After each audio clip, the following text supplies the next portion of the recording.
ちは。スピリチュアルで夢実現を提唱するスピリアルアカデミーザガイアハウスオーストラリアの開運先生術師新海真希です。さあ、今日のテーマはいよいよこれです。風の時代という言葉を聞くことが多い昨今ですが、一体それってどんな時代なのというところなんですね。で、結局そこは明確になってないという方も多いようですので、今日はここをちゃんと分かりやすくお話をしたいと思います。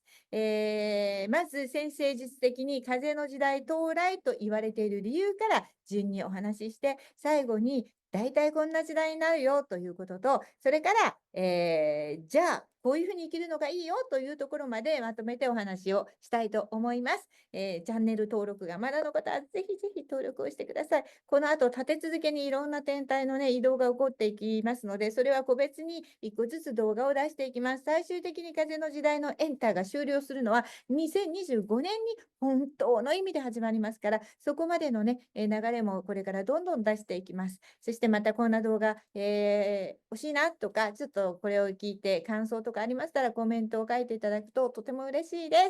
ろしくお願いします。では早速なんですけれども、まず先生術的に風の時代到来と言われている理由からですね、すでにご存知の方も多いと思いますが、振り返ってみたいと思います。まず、社会全体に影響を及ぼす天体、その影響の大きさから先生術で並べると、冥王星、海王星、天王星、土星ということになります。で、これらすべてがですよ、2025年終了までに土と水のエレメントのサインから風と火のエレメントのサインへと移っていくからです。これをもって風の時代と言われてるんですね。で、土と水っていうのは相性がいいんです。土は水があることで地面が固まって、水は土があると定着します。そして風は火があることでドライになって、火は風が吹くことで上昇して上がりますから、こっちのセットが相性がいい。こういうふうに2つにこう分かれているんですけれども、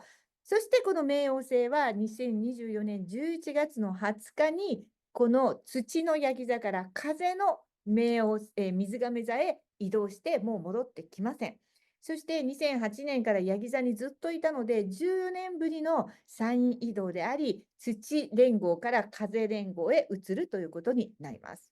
で、次に海王星なんですが、公転周期165年の海王星ですね。来年2025年の3月の3日に、水の今いる魚座から火のお羊座へ移動します。で、その後一旦10月22日に魚座に戻って、2026年1月27日にお羊座に戻るっていう、こういう動きはあるんですけれども、海王星は2012年から魚座にずっといたので、とにかく2025年の移動はもう久しぶりの移動ということになります。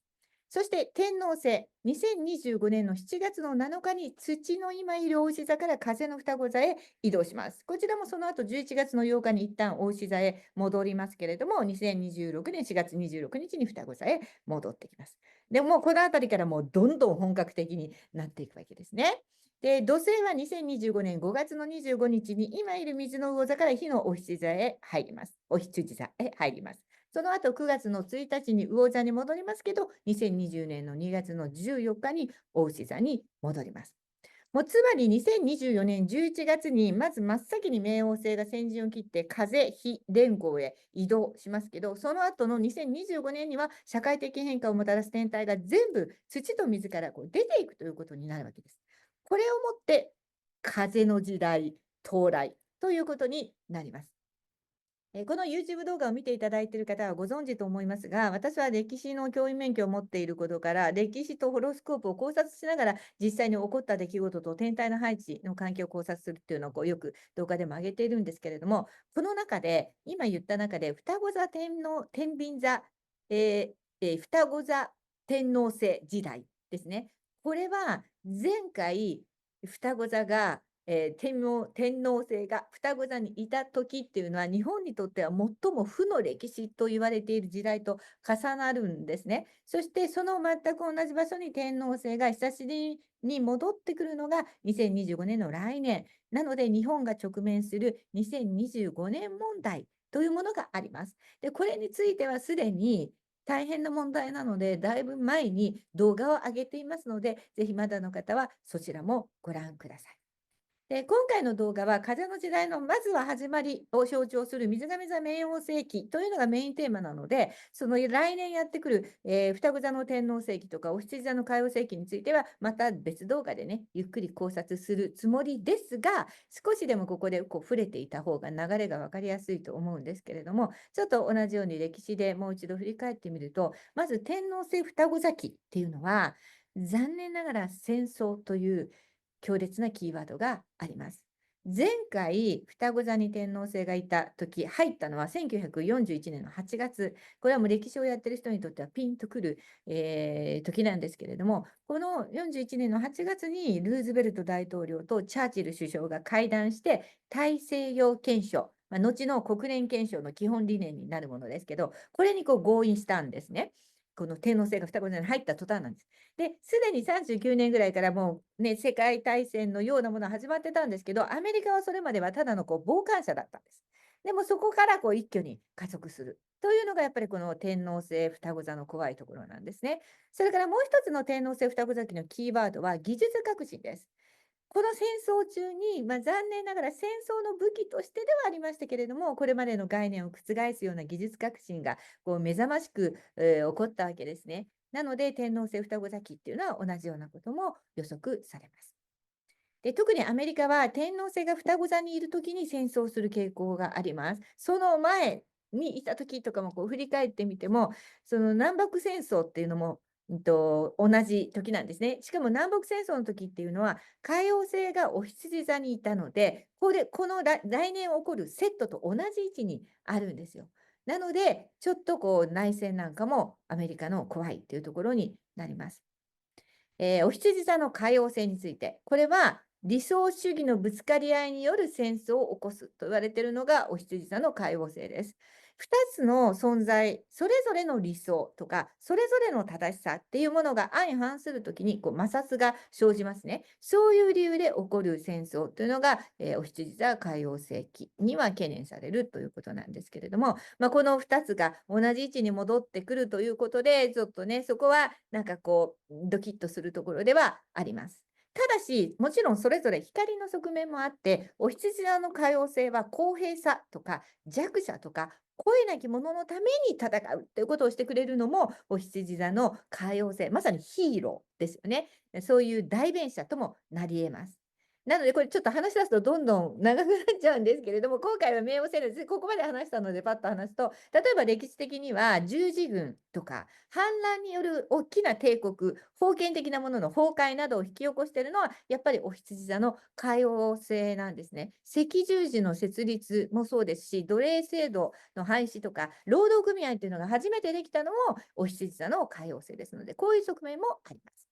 で、いい意味で幻想から目を覚まして見えていなかったところ、あるいは多分見ようとしていなかったところという方が正しいと思うんですけれども、そういうところにあるまだ解決されてない地球上の現実的な問題に取り組む。だからフードロスとか気候変動などについてもガーッといくという、ポジティブな可能性もあります。あと、ウイルスも海洋性の領域ですね。で、お羊座に入るので、また、ちょっと懸念されるんですが、前回とは違う新しいアプローチ、前回のアプローチはもちろんみんな悲しいこと時期ではありましたよね。なので、やっぱり違う解決方法っていう可能性が期待できるかなと思います。これらについては、また歴史と未来、天王星と海王星については別動画でいずれ上げるつもりです。そして、メインテーマである水亀座の冥王星がやってきます。11月の20日に入ります。一瞬、またせっかくなので、皆さんにちょっと早めにこの気分を味わっていただくために、シェアをしたいと思います。これ一瞬見せときます。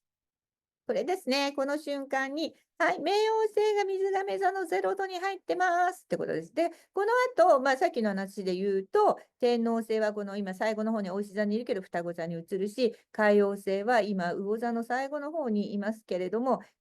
お羊座に移るし、まだね、逆行してますけれども、逆行戻ってから移るし、土星はこの後ガーッと進んでいって移るということになります。よいしょ。はい。で、これから18年続きますね。大体ね、水亀座冥王星。革命的な時代ってなることはもうもちろん予測されています。冥王星っていうのは冥界の王様、プルート、ハレスの力を持つ天体ですから、地下世界ともつながって、その冥王星がこう通っていく場所っていうのはもう根本的に根こそぎです。もう地下から変異を起こしていく。そういうことをするのが冥王星なんですね。で、ヤギ座の冥王星期っていうのは社会構造、ヒエラルキー、権威的なものや古いルールを壊してきました。特にこの後半の勢い、すごかったですね。大きなもの、大きな会社、どんどんこう潰れていきました。で、そして冥王星時代はどうでしょうかというのは、歴史上まず振り返ると、この時期は歴史的なところで言うと、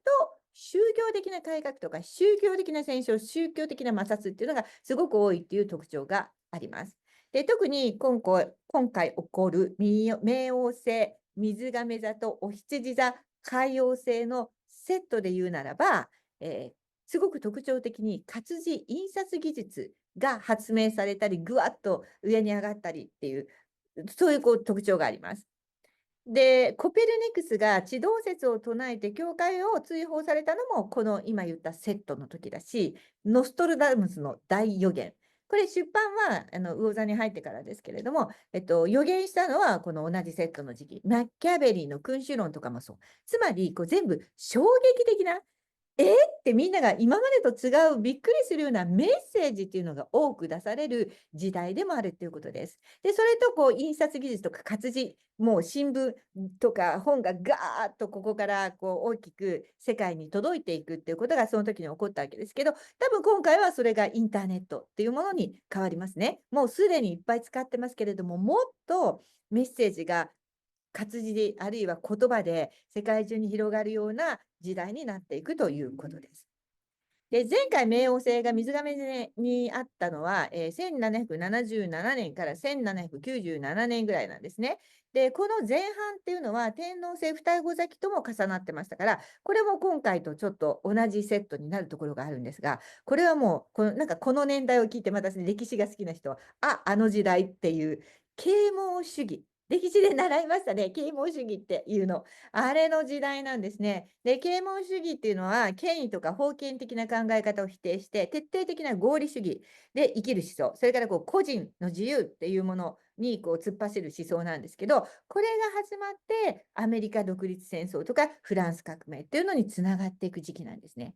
で、ちなみにフランス革命のホロスコープについては以前すごくとっぷりお話ししたことがあるので、またそちらを興味ある方は振り返っていただきたいんですけど、自由への改革って言われてたフランス革命なんですけど、ホロスコープを見て分かるようにものすごく暗い時代へ突入していくっていう実はホロスコープで、実際フランスはこのフランス革命の後、恐怖政治という最も暗黒の歴史の時代を迎えていくということになってます。これでも別の話ですけどね。しかし、何といっても水亀座の冥王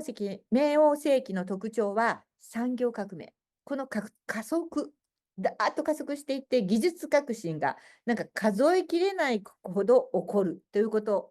でした。で、それと同時に、それが起こるんで、それに付随したものも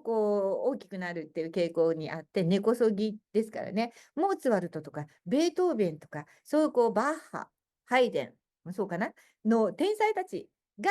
出たのもこの時期なんですね。つまりこの時もピアノの製造の技術革新が起こったんですよ。それによって天才が生まれる。だから技術が進歩してそれを使う天才がっていうアーティスティックなクリエイティブなっていうことも期待されます。こうして歴史を振り返りつつ想像されていく風の時代というのをちょっとじゃあ最後にまとめてみたいと思います。その事前にある程度の予測ができていればその時代に合った計画や準備ができるので、そんな風に受け取っていただくといいと思います。まず権力が一部から全体へ分散される。これが歴史的に見ても特徴ですね。でもこれって私たち一人一人の責任も重くなるということです。ガバメントがやってくれたところはもうどうぞ自由にその代わり自分でやりなさいよってなるので、ちょっとそこが苦手な人にとってはしんどいとも言えるかもしれませんね。それからこれを別の角度で捉えると、結局じゃあ私たちが変わらない限り社会は変わらない時代になるということでもあります。でも逆に私たちが変われば社会を変えることがもう少し簡単になる時代とも取れますね。それから古い権威が崩壊して、個人の自由への社会的改革が活発になります。これもすでに起こり始めていますね。そして、個の自由を尊重しつつ、コミュニティとか社会の一員としての役割を果たす人が人気急上昇になっていきます。この難しいバランスをやれる人がヒーローになっている。これ分かってるので、今私が提供しているこのセプタグラムソウルジャーニーコーチングという風の時代に幸せになるための、脳科学に基づいたコーチング講座では、みんなこれになるべくして練習、特訓に励んでおります。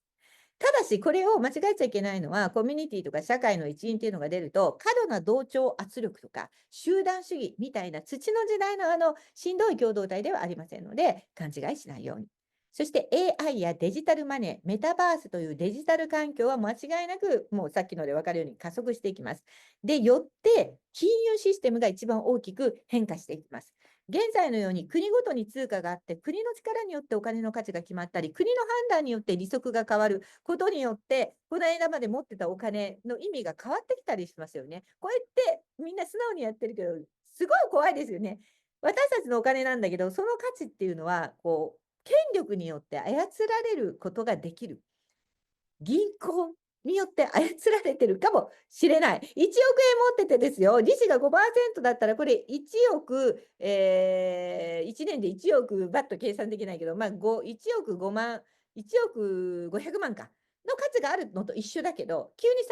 3% って言ったら、1億円は1億300万の価値になるわけでしょ。だから本当にそういう世界で私たちはいる。これが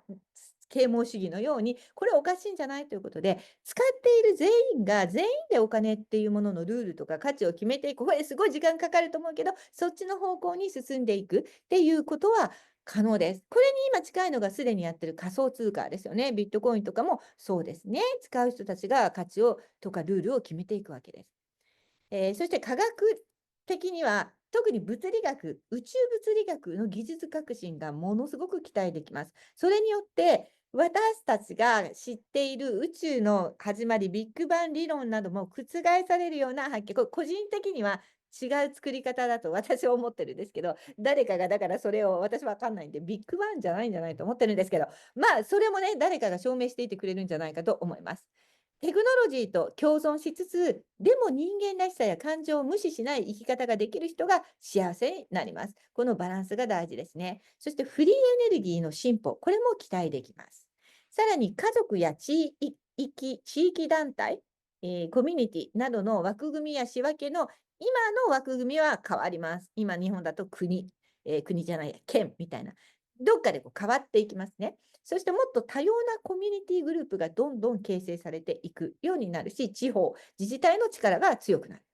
外からの価値観にとらわれず、自分らしさを追求する人も増えていきますね。で、あえて他者と違う独自性を大切にする生き方が推奨されていく。これも時間がかかるかもしれないけど、こうなっていくので、そうすると、反対に無難な人とか、変なところっていうのを一個も持ってない人の方が生きにくくなっていくかもしれません。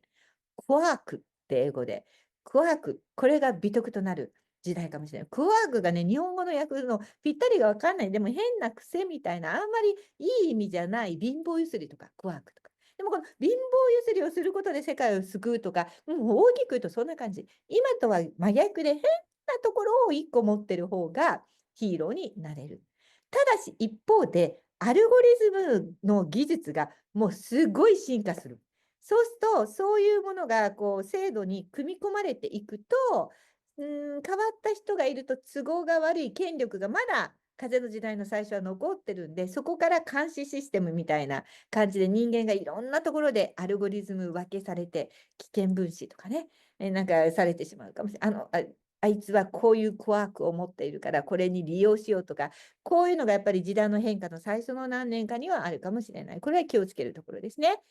で、だから一回2つのエネルギー、コンフリクト、摩擦から戦いっていうのはきっと起こる。それがやっぱり独立戦争やフランス戦争のように。そして、ちょっとやりすぎたところが今度は権力を握っていって、じゃあこれじゃ同じことじゃないってなっていった中で、やっぱり本当の平等をっていう、この流れをもう一回やるということになるんじゃないかと思います。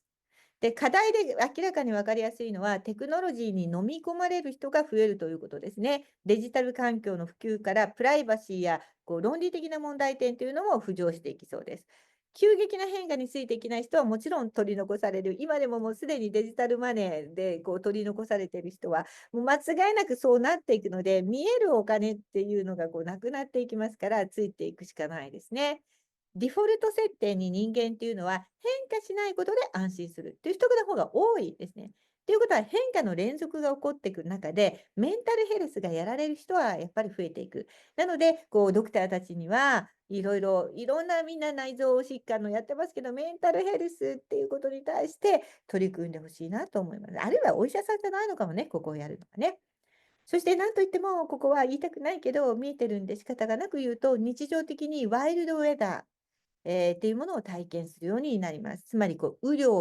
がとにかく増えるんです。いっぱい今よりも平均雨量を平均最大雨量を毎年更新していくような感じ。嵐が増えます。地盤が崩れやすくなります。水でどんどん緩んでいくので、もちろん地震、津波、火山、爆発などの自然災害は起こるんですけど、その水の量に慣れてないから今までのでみんな作ってるんで、やっぱりこれでいくと山が土砂崩れとか、川やクリークの近くは氾濫する洪水避けられない。もちろん海や津波とかですね。風の時代だからこそ水の処理っていうところがとても大変になっていくので、これは気をつけたいところだと思います。でもそうした未来を見越してテクノロジーが進むのも風の時代なんで、素人は私は分かんないんですけど、例えばどんな暴風雨の日の大雨も今雨を吸収しきれないから水害っていうのが起こってるわけですよね。私たちいっぱい埋め立てちゃったから、アブザーブ、吸収するところがだんだん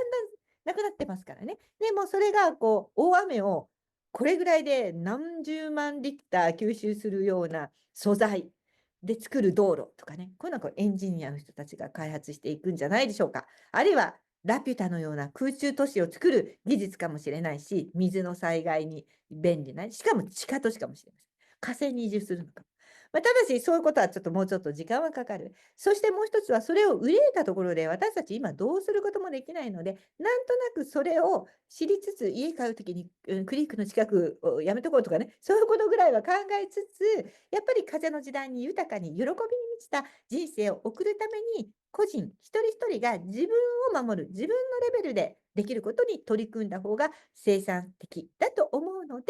で、どう意識したらいいのか。風の時代。これを最後に言いたいと思います。これをとにかくやりましょう。そしていれば私たち安心安全だと思えるんじゃないかと思います。まずは1番目、社会や他者への協力を通して自由を生み出す意識を持つ。難しいですよ。ただ自分が自由になるだけじゃなくてでもこれをやることが大事です。地球上に人間として生まれた意味、自分ができること、使命から目を背けないということです。自分のソウルはどんな使命や目的を持っていて、なぜこの時代にわざわざ移行期に生まれてきたんだろう。何に取り組むんだろう。私のコワークって何だろうっていうことを理解して生きる必要があるっていうことです。ただそれが土の時代、そして水のウェットな時代のような自分を後回しにして誰かのために生きるとか、誰かを助けたい。これはもうエゴでしかないので、そういう負の意識ではダメなんですけど、自分自身の喜びがそこになければいけない。貢献していることにもう喜びがあるっていうことですね。で、喜びを感じられるものというのは使命や才能があるところ。だからそれを知る必要があるんです。人間のデフォルト設定に組み込まれたソウルの喜びっていうのは自分の使命を生きている時に喜ぶって人間できてるから。まずそれを知ること。そして2番目。改革や革命に対して焦らず冷静でいることです。変化に強い人間になっていくということです。で、AI にできることはもう任せちゃうという適応力っていうのも育てていきましょう。もうやってくれるんだから文章なんて文章力鍛えなくても本当に AI がやってくれます。調べ物も AI がやってくれます。そういう知識を増やしてもしょうがないです。そうじゃないところに時間を割きましょう。でもテクノロジーを過信しすぎない。AI にできないことや問題を生じたときにプラン B を持っているということも成功します。今さっきそう言いましたけど、チャット GPT で先生術のことを聞いても50%間違えてます。あれは間違えた情報もいっぱいインターネットにあって、それらを集めているからっていうことでもあるんですよ。先生術をやってるとよくわかります。すっごい間違えてる。後天周期ですら間違えてる。なんでこの後天周期が出てくるのっていう。だからやっぱり、過信しすぎないということも大事です。4、自己認識は必須です。自分で自分を知ることは難しい。分かってます。だからこそ、人とつながるっていうことが大事になってくるんですね。それによってアドバイスを素直に受け取れる自分。より自分を知るために素直になろうとする自分。だって外から見た自分は自分からは見えないじゃないですか。だからやっぱり過信っていうのは禁物なんですね。で、これはもちろん人に認めてもらいたい承認欲求とか、ジャッジされることへの恐れということではないんですよ。で、そこはなんとなくもうここを見てる皆さんだったらわかると思います。5番目、マインドの明晰性。これを持つことです。脳の中に幸せにあふれている自分のビジョンをすごく明確に色付きで持っていると、そこに近づく行動が自然にできる。ここに持っているから自然にそうできるんです。ここにビジョンがないと、自然に違う方向の選択を A か B かでしてしまってるんですね。だからこれを持つことが大事です。6番目、感情に自分の言動をコントロールされない人になるということが大事。感情と分けられるようになるということです。感情は宇宙からいただいた素晴らしい宝物です。私の著書は、夢は感情で動くですから。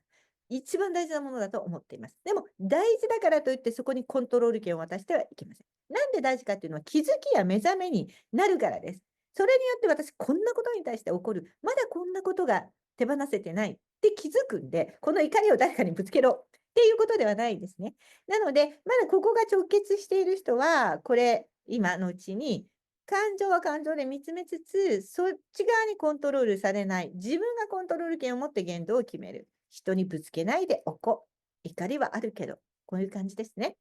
7、循環を生む人。とにかく循環というキーワードは風の時代幸せになるキーワードです。循環を自ら生む人になるとか、循環自分の体がしている人とか、循環と緩和、ストレスと、休憩っていう、こういうのがあると循環できますよね。これが宇宙と同調するリズムなんです。宇宙も休憩したり、逆行したり、力が弱くなるとき、強くなるときがあるんです。全天体。ずーっと火星が力を持ってるわけじゃないんです。火星は1年に3回ぐらいすごいおとなしくなります。だからそういうと同じように、この緊張と緩和、循環を生む人が健康になります。それから成功を手にします。幸せになります。これも意識してください。自分が人を循環させる人になってもいいですね。ということで、今7方向をチェックしてですね、足りてない部分を今から準備しつつ、冥王星が水亀座に移動する11月の20日から今年いっぱいの流れに乗って調節しながら、来年2025年にどんどんと移動していく天体のエネルギーシフトにバランスを崩さず、波にうまく乗っていくということをみんなでやっていきましょう。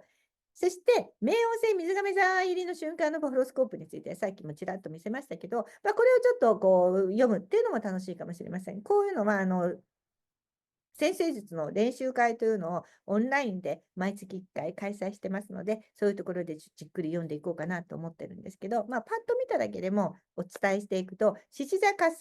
とはオポジションですから、風の時代だになった途端、11月20日から急に元気になって突っ走るのは NG です。それがもうまさに NG ですって書いてある。それから海王星、天王星とのセクスタイルっていうのもこの瞬間あるんですけど、今の時点ではまだ土と水のエレメントにいる海王星と天王星とセクスタイルとトラインでバランスをとってるので、これが火と風に移動して来年、そこでトラインとセクスタイルをもう一回取りますから、それまでは土星もセミスクエアですし、感情論もダメで、ガーッと突っ張りしすぎないようにっていうのは、ちょっと大事なところかなと思います。そんなことを考えながら、本当にみんなでね、幸せになっていきたいと思います。ということで、最後にいつものように、じゃあ今日これを何らかの縁で見てくださった皆さんに、風の時代のメッセージを、セプタグラムです。七芒星です。これが私の開発したセプタグラムソウルチャネルコーチングの、シンボルでもあるんですけど、今もね、7つですよ。頑張りましょうって言ったら、10個頑張りすぎるのはしんどいし、1個じゃだけじゃダメなんです。私、夢をちゃんと追いかけてるもんだけじゃダメなんです。7方向からのチェック、今言ったことをだからやっていきましょう。7芒星、ミラクルが起こる数字でもあります。みんなでミラクルを起こしていきましょう。本当に一人で幸せになるよりも、なんかこう、今、YouTube を通してかもしれないけど、何らかの縁があってこうつながってる人が、私も幸せになりました。私もこんないいことがありました。がこういっぱい溢れていく方が絶対幸せじゃないですか。共有できる方が。それを読んでいっても。なんでそれをみんなで目指したいと思います。これからもよろしくお願いします。では、素敵な風の時代を迎えましょう。